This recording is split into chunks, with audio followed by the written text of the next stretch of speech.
Assalamualaikum warahmatullahi wabarakatuh.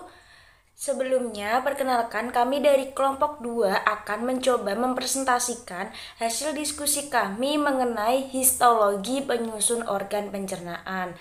Nah, kelompok kami terdiri dari saya Ida Hayu Lestari NIM 2, Isvina Malia NIM 10, Intan Nisa Fatimah NIM 18, Ananda Farihatu Nikmah NIM 26, dan Vika Hervi Wihartati NIM 34. Nah, langsung saja ya kita menuju ke materi. Apa sih sistem pencernaan itu?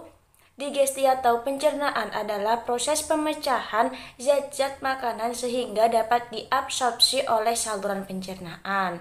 Sistem pencernaan merupakan proses penguraian bahan makanan ke dalam zat-zat makanan yang terjadi dalam saluran pencernaan, yaitu agar dapat diserap dan digunakan oleh jaringan-jaringan tubuh.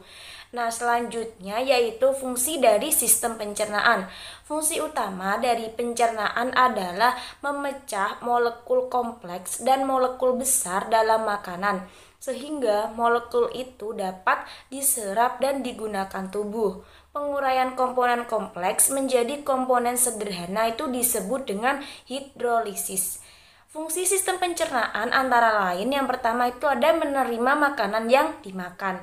Makanan direduksi secara fisis. Reduksi yang lebih lanjut berlangsung secara kimia, menyerap hasil pencernaan, bahan buangan yang tidak dapat dicerna, ditahan, dan dibuang keluar tubuh. Nah, proses pencernaan makanan itu sangat penting sebelum makanan diabsorpsi atau diserap oleh dinding saluran pencernaan. Zat makanan akan dipersiapkan untuk diabsorpsi melalui proses-proses tertentu dengan bantuan enzim-enzim tertentu dalam saluran pencernaan.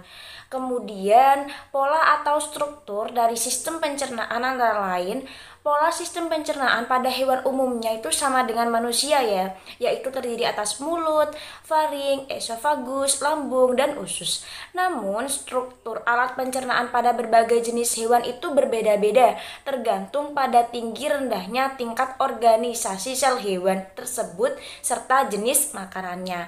Nah, pada hewan invertebrata, alat pencernaan makanan umumnya itu masih sederhana, dilakukan secara fagositosis dan secara intrasel. Sedangkan pada hewan vertebrata itu sudah memiliki alat pencernaan yang sempurna yang dilakukan secara ekstrasel. Selanjutnya yaitu histologi penyusun organ pencernaan pada hidra. Nah, hidra ini ditemukan biasanya itu di kolam, sungai, aliran tenang, dan kolam mata air yang biasanya di bagian bawah daun vegetasi air. Pencernaan pada hidra ini dimulai di rongga usus dan berakhir di dalam sel endodem. Semua sisa makanan yang tidak bisa dicerna ini dibuang keluar melalui mulut. Pencernaan pada hidra terjadi di koelenteron yang biasanya dilengkapi dengan kanal bersilia. Cnidaria bersifat amunisi dan menyebar ke seluruh tubuh dan permukaan tentakelnya ini menghilangkan amonia dari tubuh. Kemudian organ pencernaan pada hidra ini terdapat mulut, rongga gastrovaskular. Proses pencernaan makanan pada hidra ditangkap menggunakan tentakel-tentakelnya yang kemudian dimasukkan ke dalam mulut dan diteruskan ke dalam rongga gastrovaskular. Pada dinding gastrovaskular mengeluarkan enzim yang berfungsi untuk mencerna makanan. Nah, sari-sari makanannya itu diserap oleh sel-sel usus dan sisanya dikeluarkan melalui mulut. Pencernaan pada hidra ini terdapat intraseluler dan ekstraseluler. Pencernaan intraseluler yaitu partikel makanan ditelan oleh sel, sedangkan pencernaan ekstraseluler ini enzim hidrolitik dikeluarkan ke rongga pencernaan. Selanjutnya, histologi penyusun organ pencernaan pada planarian. Pada organ pencernaan planarian terdapat mulut, faring, dan 3 cabang usus yang mana membuat planaria ini disebut sebagai trichelles. Pencernaan makanan terjadi di usus setelah makanan dihisap oleh faring. Planaria tidak memiliki anus sehingga sisa makanannya ini yang tidak tercerna akan dikeluarkan oleh mulut. Hal tersebut dinamakan dengan sistem gastrovaskuler. Nah, planaria ini merupakan predator yang memakan hewan yang telah mati dengan menggunakan otot faring yang dimana dapat memperpanjang pembukaan mulut di sisi perut hingga setengah dari panjang tubuhnya. Planaria ini memiliki sistem organ yang sangat simpel ya. Nah, lapisan dinding pada planaria ini terdiri dari lapisan epitel yang tinggi dengan sel kelenjar yang mengeluarkan enzim dan sel-sel pencernaan, otot bergizi untuk makanan yang sebagian dicerna atau fagositosis. Pencernaan pada planarian ini dimulai dari ekstraseluler dan berakhir pada intraselulasi. Sisa pencernaan di eksositosis ke dalam midprofil bagian lumen usus dari tali saraf ventral muncul di sisi perut hewan sebagai pulau jaringan yang lebih ringan di parenkim. Nah, otot faring pada planarian ini berkembang dengan baik dan tertata dalam cincin luar dan dalam yang dipisahkan oleh parenkima. Kedua cincin tersebut mengandung lapisan otot yang melingkar dan radial longitudinal. Midgut yang memberikan 3 cabang utama dan beberapa cabang yang lebih kecil adalah parenkim. Kemudian, pada gambar di samping ini terdapat tanda berbentuk bintang di cabang usus tengah memiliki alat gerak berupa silia yang terdapat pada epidermis tubuhnya. Kelenjar perekatnya marginal. Pada huruf AG yang ditunjukkan itu terdapat otot polos pada sel pencernaan yang ditunjukkan oleh huruf DC. Pada planarian ini terdapat lubang mulut yang berada di ventral tubuh agak ke arah ekor, berbentuk tubuler dengan dinding berotot dan dapat ditarik dan dijulurkan saat menangkap makanan. Sekian penjelasan dari saya, selanjutnya akan dijelaskan oleh teman saya. Selanjutnya, saya Isvina Malia akan mencoba menjelaskan mengenai histologi penyusun organ pencernaan pada cacing gelang. Cacing gelang ini hidup pada usus manusia sebagai parasit dengan mencuri nutrisi dalam makanan dan selanjutnya berkembang biak di dalamnya. Cacing gelang ini memiliki bentuk tubuh bulat dan panjang. Untuk organ pencernaan pada cacing gelang terdiri atas peritoneum, mulut, faring, esofagus, tembolok, lambung otot, usus halus, dan pembuluh darah. Nah, sistem pencernaan cacing gelang ini dilakukan dalam sebuah tabung kecil, mulai dari mulut, kerongkongan, kemudian tembolok, lambung usus halus, dan berakhir di anus. Selanjutnya, histologi penyusun organ pencernaan pada cacing tanah. Nah, untuk cacing tanah dalam mendapatkan makanan itu dengan cara memakan melalui tanah dan mengekstraksi nutrisi dari tanah tersebut saat melewati organ saluran pencernaannya. Cacing tanah ini mengambil campuran tanah dan bahan organik melalui mulutnya yang merupakan awal dari saluran pencernaan. Tanah hasil pencernaan cacing ini mengandung banyak nitrogen yang dapat menyuburkan tanah. Untuk alat pencernaan makanan pada cacing tanah berupa saluran yang memanjang.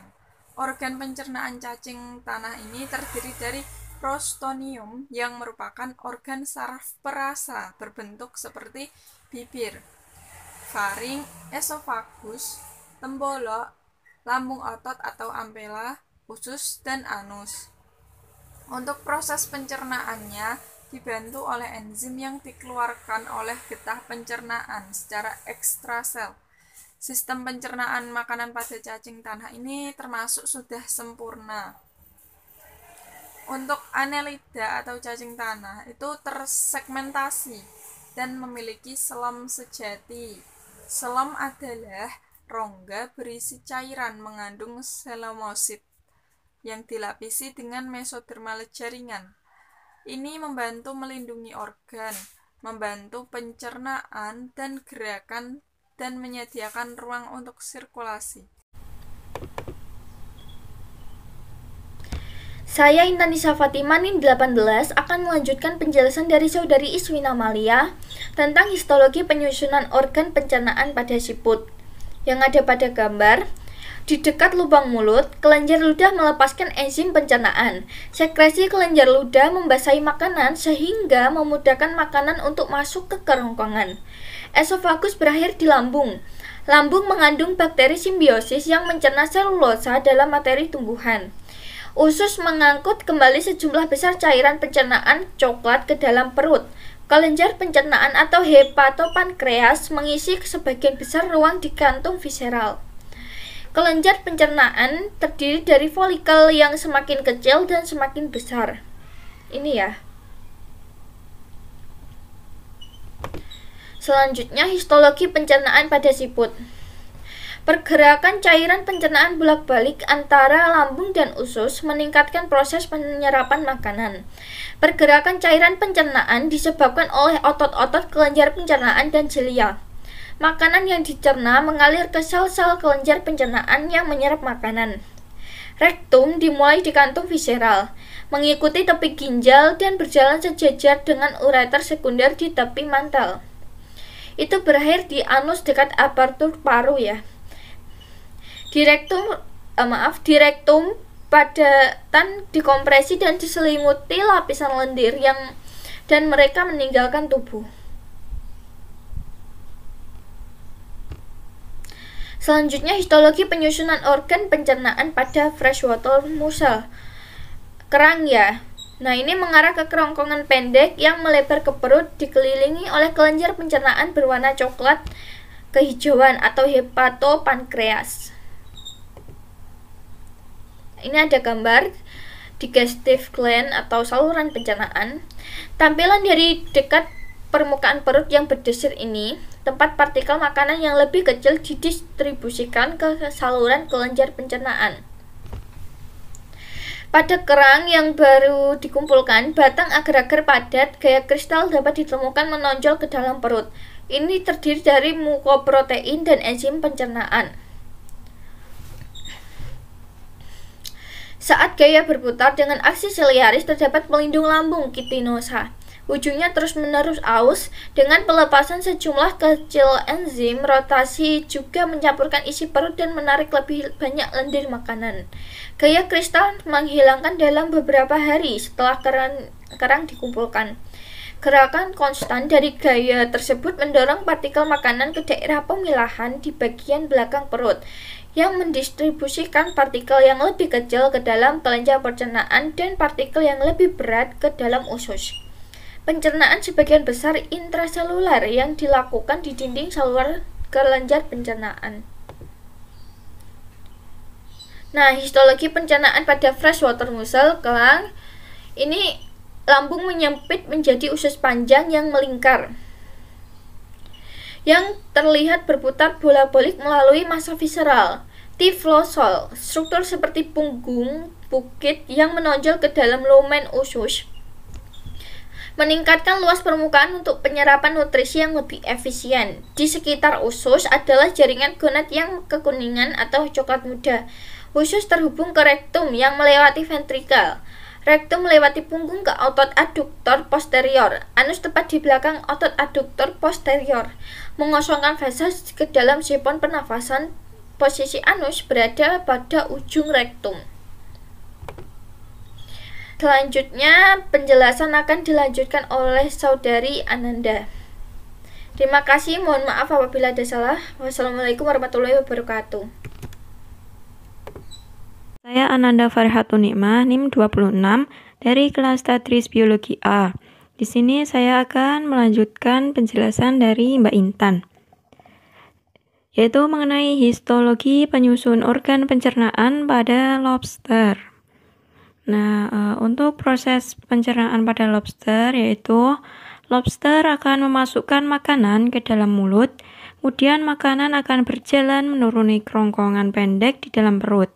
Nah, pada perut besar atau lambung itu terletak di daerah kepala. Nah, di setiap sisi perut dan jantung ada lobus berwarna dari kelenjar pencernaan yaitu hepatopankreas yang dapat menghasilkan enzim pencernaan, tempat utama penyerapan nutrisi, dan berfungsi untuk penyimpanan makanan cadangan. Nah, kelenjar pencernaan ini merupakan organ terbesar di tubuh lobster. Nah, kelenjar ini sangat panjang dan memenuhi dada.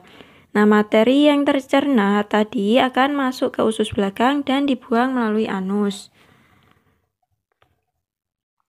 Ini ya teman-teman, dapat dilihat ini ususnya dan ini anusnya. Anus pada lobster.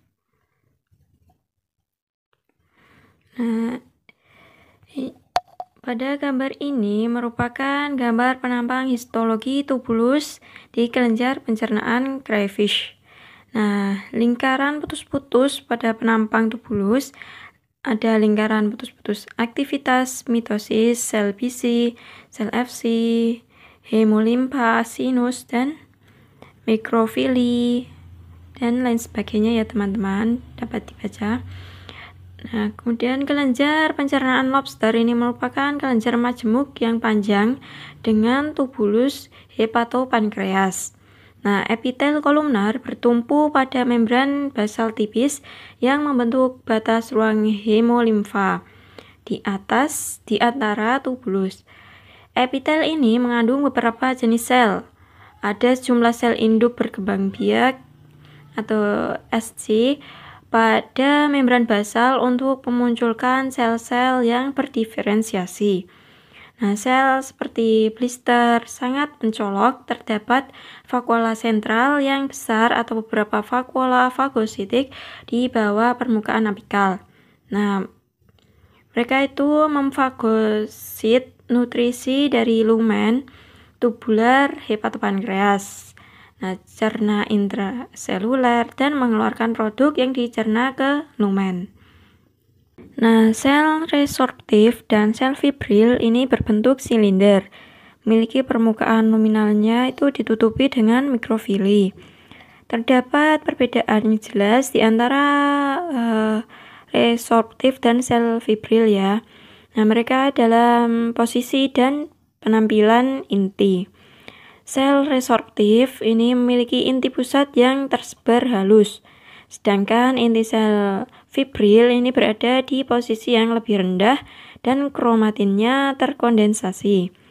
Sel resorptif ini memiliki sitoplasma basofilik. Mereka juga menyimpan glikogen dan tetesan lipid, memberikan energi selama saat lobster kelaparan. Sel fibril ini mensintesis enzim pencernaan. Sel myoepitel ini dapat ditemukan pada membran basal dengan inti sel yang dilemahkan. Nah, di sini dapat dilihat ya teman-teman.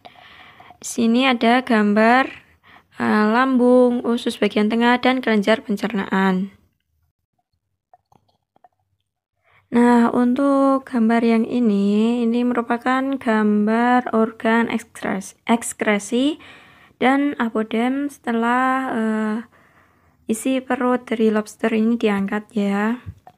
Sedangkan untuk gambar yang ini merupakan gambar bagian jantung dari lambung mil yang dipotong di sisi punggung dengan mastaks di bawah penutup air. Nah, perut jantung ini berisi mastaks yang terdiri dari satu set 3 gigi sitinus, 1 dorsomedial dan 2 lateral yang digunakan untuk menggigit makanan. Mereka ini dioperasikan oleh otot lambung. Untuk yang ini merupakan gambar bagian tengah usus yang dijembatani oleh corong yang mengangkut partikel makanan kasar langsung ke usus belakang. Nih teman-teman corongnya. Nah, di perut makanan akan digiling dan dibagi rata yang sebelumnya dicerna oleh enzim dari hepatopankreas. Kemudian disaring terlebih dahulu melalui katup kardiopilorik ke perut yang lebih kecil dalam bentuk cair.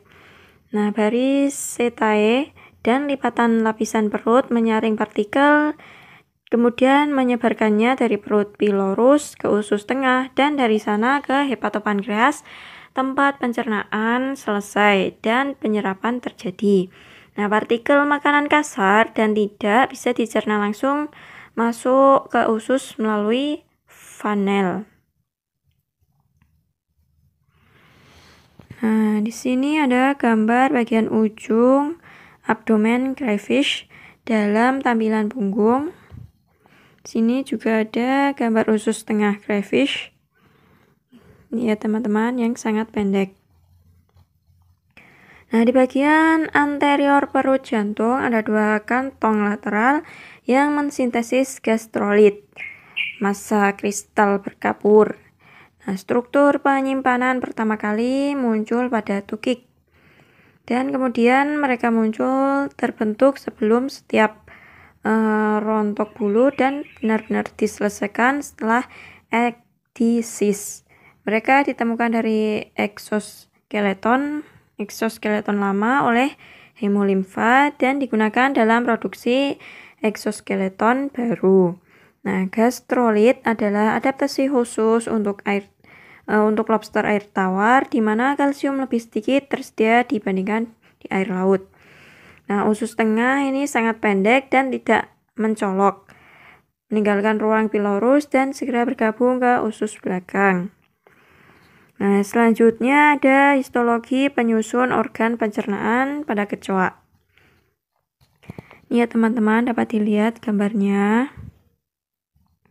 Nah, kecoa ini memiliki saluran pencernaan yang panjang dan agak melingkar.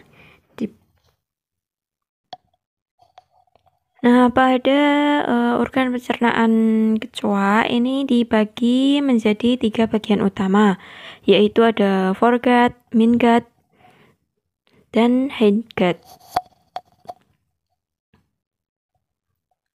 Nah, di sini ada gambar bagian dari foregut dan bagian tengah usus dengan sisa pencernaan.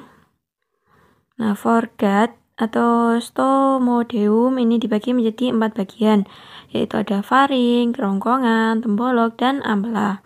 Nah, kerongkongan di sini hanyalah tabung pendek dan sempit. Kemudian terbuka menjadi brown crop besar yang mungkin mengisi banyak ruang di perut. Ampela ini membentuk tonjolan kerucut tepat di bagian belakang crop. Nah, kemudian bagian depan ini memiliki dinding cuticularis dengan heavily sclerotized hitam atau coklat keemasan. Nah, di sini ada gambar dari ampela yang dipotong secara membujur dengan gigi chitinus dan plat bergerigi. Nah, 6 tooth plates masing-masing dengan gigi kecil berwarna gelap, dan 6 ragged plates ini masing-masing dengan punggung sejajar. Nah, gigi di sini melanjutkan mekanisme partikel makanan yang diprakarsai oleh rahang bawah dan rahang atas. 6 additional raggeds diatur dalam putaran kedua lebih dekat perut di bagian tengah. Nah, ini merupakan bentuk bantalan pulvili, bantalan Feinstein pendek yang bertindak sebagai filter dari usus tengah. Nah, saat partikel makanan dihancurkan cukup baik, katup dari stomodel terbuka dan mereka masuk ke perut bagian tengah. Untuk sebagian besar mesodeum hanyalah simpel tabung, tetapi itu adalah tempat sebagian besar pencernaan dan penyerapan nutrisi. Nah, ujung depan usus tengah ini ditandai sekum pencernaan atau sekum tunggal 6-8 blind kelenjar finger-like proses yang menghasilkan bermacam-macam enzim dan produk sekretori lainnya. Nah, kemudian di sini ada otot longitudinal retikular berbaring di dinding midgut. Bagian tengah usus kecoa ini memiliki dinding tipis yang terbentuk oleh lapisan epitel.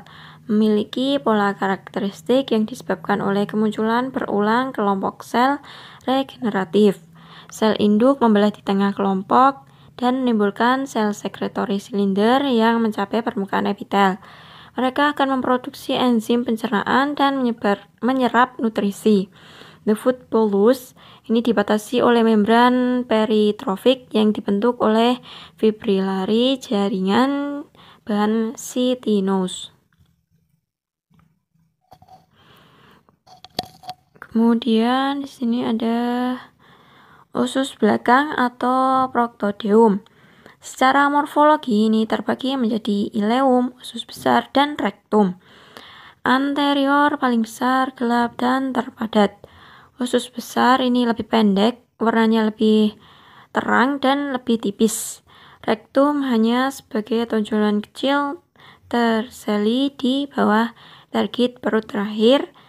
Tapi jika diperhatikan sepenuhnya, maka terdapat 6 papila rektal buram yang berperan penting dalam menghilangkan sebagian besar air dari facial palate. Tubulus Malpighi terhubung ke saluran pencernaan di perbatasan usus tengah dan usus belakang.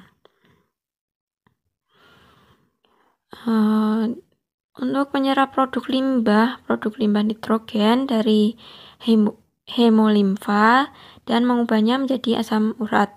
Karena itu kecoa disebut urikotelik. Nah, organ-organ ini juga mengatur keseimbangan air dan garam di tubuh kecoa. Nah, isi tubulus Malpighi ini dikosongkan ke dalam saluran pencernaan di ujung depan usus belakang.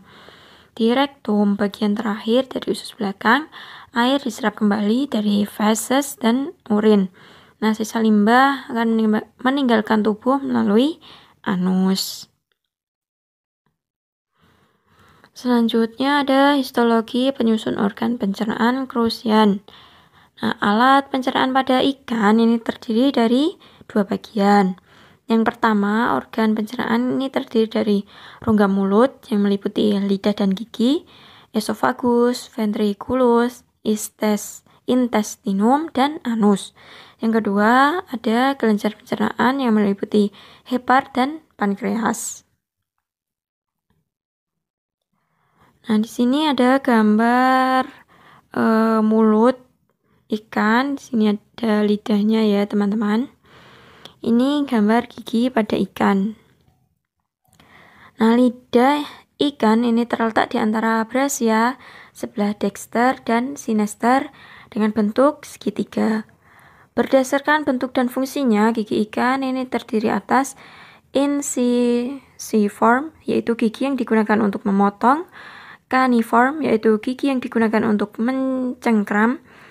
Kemudian ada molariform, yaitu gigi yang digunakan untuk menggerus, filiform, dan cardiform, yaitu gigi yang digunakan untuk merobek makanan. Nah, di sini ada gambar. Yang pertama ini ada gambar esofagus, kemudian ventriculus, dan intestinum.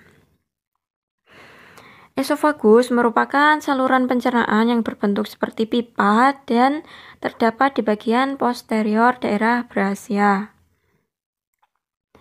Ventriculus ini merupakan tempat penampungan makanan dan pencernaan makanan yang berupa saluran pencernaan yang membesar di posterior esofagus, kemudian terletak di antara esofagus dan usus depan dan berbentuk seperti kantung.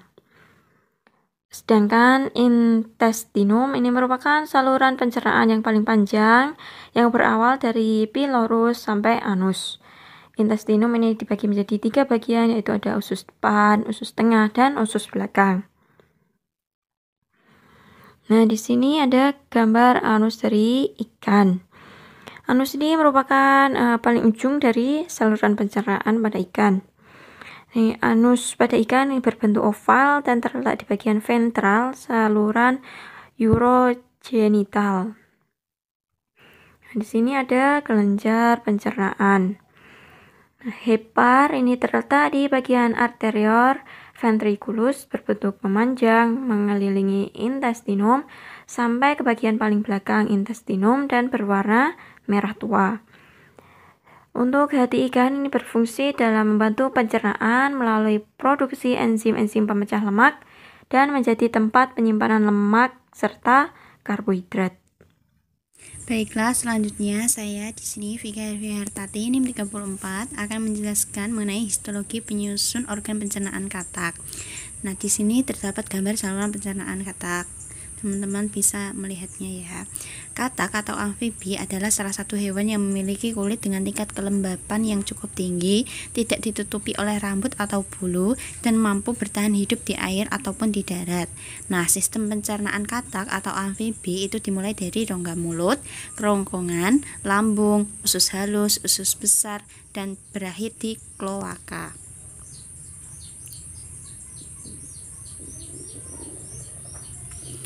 Nah, berikut gambar organ internal katak. Teman-teman bisa melihat gambarnya. Nah, di sini terdapat hati. Hati adalah kelenjar terbesar di tubuh dan mengeluarkan empedu yang dibawa oleh saluran kecil ke kantong empedu untuk penyimpanan. Nah, empedu tadi dibawa pergi ke dalam tabung yang disebut empedu saluran biasa, di mana jus pankreas, jus pencernaan dari pankreas. Isi dari saluran empedu mengalir ke usus halus, tempat sebagian besar pencernaan dan penyerapan nutrisi ke dalam aliran darah terjadi. Usus besar juga bisa menyerap air, meskipun tugas utamanya adalah mengumpulkan bahan yang tidak dapat dicerna dan membentuknya menjadi feses. Rektum kemudian memasukkannya ke dalam kloaka, ruang keluar umum dari pencernaan, ekskresi, dan sistem reproduksi. Nah, berikut gambar histologi perut katak. Bisa dilihat ya teman-teman. Nah, dalam histologi perut katak terlipat mukosa dengan epitel kolumnar dan kelenjar lambung. Di permukaan lubang lambung terbentuk, tempat kelenjar lambung tubular terbuka. Kelenjar memiliki dua jenis sel, yaitu sel parietal mengeluarkan enzim pepsin dan menghasilkan asam klorida untuk menjamin asam, kondisi yang menguntungkan untuk tindakan pepsin. Nah, untuk lebih jelasnya teman-teman bisa membaca dan sambil melihat gambar ya. Nah, selanjutnya histologi penyusun organ pencernaan ayam.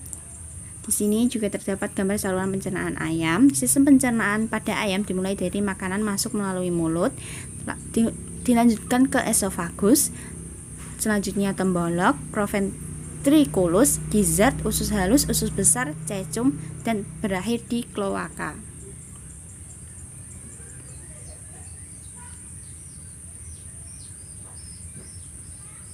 Nah, berikut gambar organ dalam pada ayam.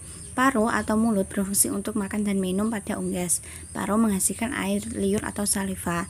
Nah, setelah masuk ke dalam paru, kemudian lidah akan mendorong makanan masuk ke esofagus. Nah, setelah esofagus ini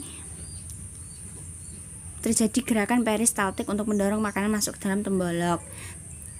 Nah, setelah di dalam tembolok, makanan akan disimpan sementara untuk dilunakkan. Selanjutnya, setelah dari tembolok akan dilanjutkan ke proventriculus atau lambung kelenjar.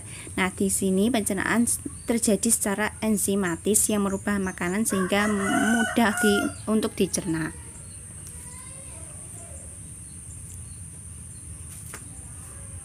Nah, setelah dicerna di proventriculus, makanan masuk ke dalam apela atau gizzard, atau sering juga disebut perut otot.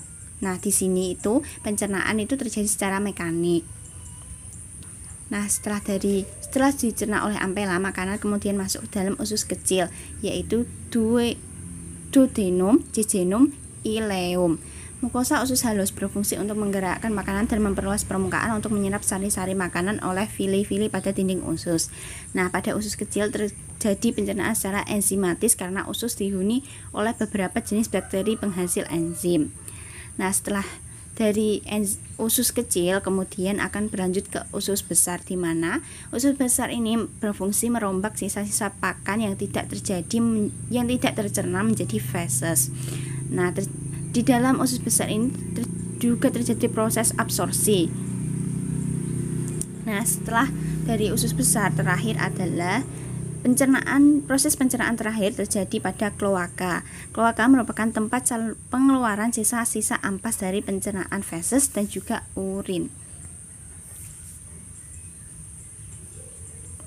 Nah, di sini terdapat gambar histologi proventriculus.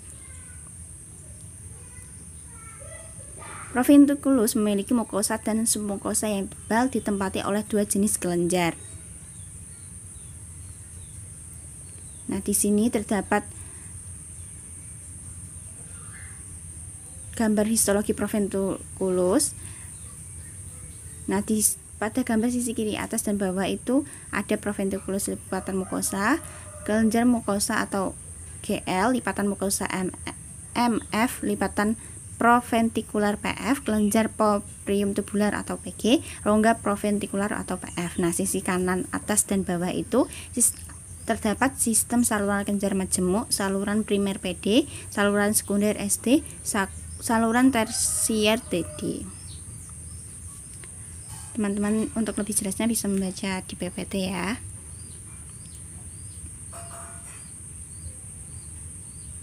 Nah, selanjutnya berikut adalah gambar histologi gizzard. Nah, mukosa bagian kedua perut serupa itu juga membentuk lipatan yang dihuni oleh kelenjar tubulus sederhana atau PG tertanam di propria. Kelenjar ini menghasilkan lapisan kerater tebal yang menutupi permukaan bagian dalam. Nah, ini melindungi mukosa dan memberikan permukaan yang keras menggiling makanan menjadi lunak. Sedangkan submukosa adalah lapisan tipis dan tidak mengandung kelenjar apapun. Yang berotot lapisan mendominasi bagian. Permukaan luar ditutupi oleh serosa, peritoneum, visceral, dan bisa dilihat pada gambar ya teman-teman.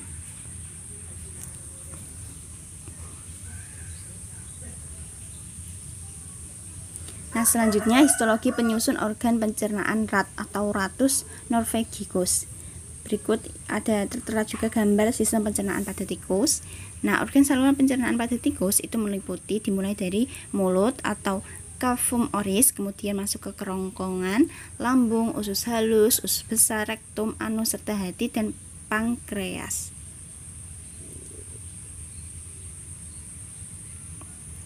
Nah, berikut gambar organ dalam pada tikus. Tikus memiliki perut majemuk yang memiliki rongga tunggal, meski terdiri dari dua kompartemen. Foramen stomach berasal dari kerongkongan dan kelenjar lambung mengandung kelenjar lambung. Fungsi perut termasuk penyimpanan makanan, kerusakan fisik makanan dan pencernaan protein atau kelenjar lambung. Pembukaan antara esofagus dan lambung adalah disebut sigver jantung. Di bagian atas perut terdapat kerongkongan di mana ia menembus diafragma dan bergabung dengan perut. Teman-teman bisa membaca untuk lebih jelasnya. Nah, tikus di sini juga terdapat penjelasan mengenai bagaimana sistem pencernaan tikus. Teman-teman bisa membaca dan memahaminya.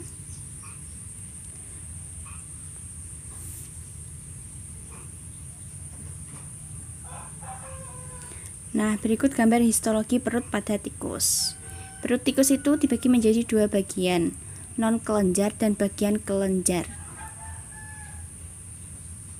Nah, lapisan mukosa bagian non kelenjar identik dengan lapisan dalam yang sama pada esofagus. Permukaannya ditutupi oleh keratin berlapis squamous atau SQE. Nah, bagian naik perut kelenjar berisi kelenjar epitel yang bertanggung jawab untuk pencernaan. Epitelnya membentuk kelenjar gastrik tubular panjang atau asini yang meluas jauh ke dalam propria sejauh sebagai lapisan otot mukosa.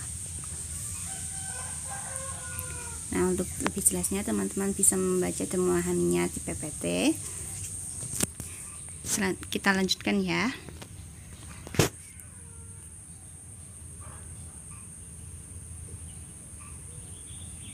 Nah, berikut adalah gambar histologi pada pankreas tikus.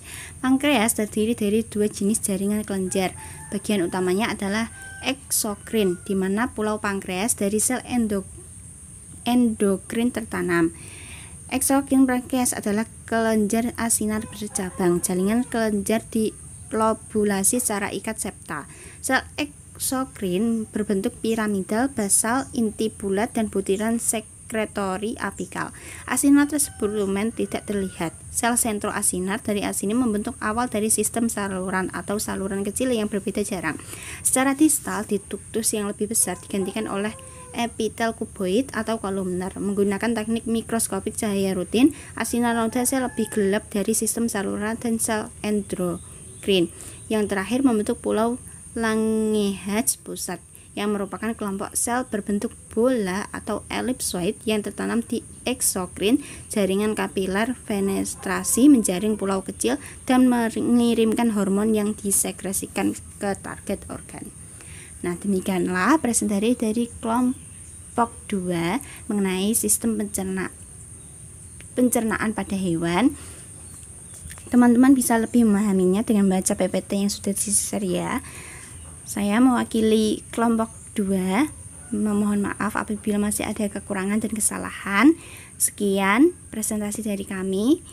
Terima kasih atas perhatiannya. Wassalamualaikum warahmatullahi wabarakatuh.